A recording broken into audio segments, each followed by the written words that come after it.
लगभग 200 साल तक अंग्रेजों ने भारत पर राज किया और फिर अचानक सब छोड़कर चले गए।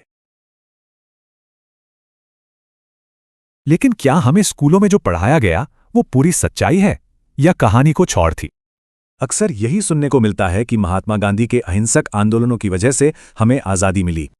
खासकर 1942 के भारत छोड़ो आंदोलन को आज़ादी की लड़ाई का सबसे बड़ा मोड़ माना जाता है। लेकिन सोचिए, जिस ब्रिटिश प्रधानमंत्री ने आज़ादी के कागजों पर साइन किया, उनका क्या कहना था? इनका नाम था क्लेमेंट एटली, वही प्रधानमंत्री जिनके रहते हुए अंग्रेज भारत से गए।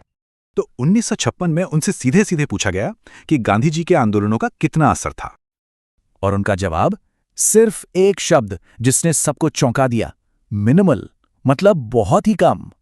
तो अगर गांधी जी नहीं तो फिर कौन? असली वजह क्या थी?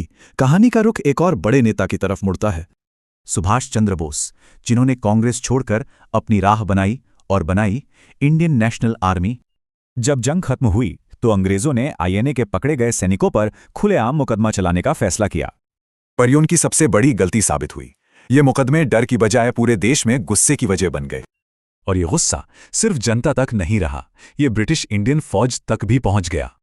और यहीं से खेल पलट गया, क्योंकि अंग्रेजों का पूरा राज भारतीय सैनिकों के दम पर ही तो टिका था। सोचिए, 25 लाख भारतीय सैनिकों के सामने बस 40,000 ब्रिटिश सैनिक थे। वफादारी अब खत्म हो चुकी थी।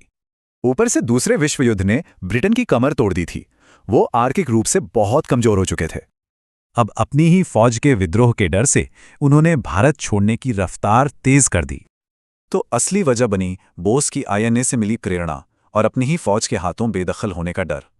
मतलब ये अहिंसा नहीं, बल्कि एक बड़े सैन्य विद्रोह का खतरा था जिसने अंग्रेजों को जाने पर मजबूर किया।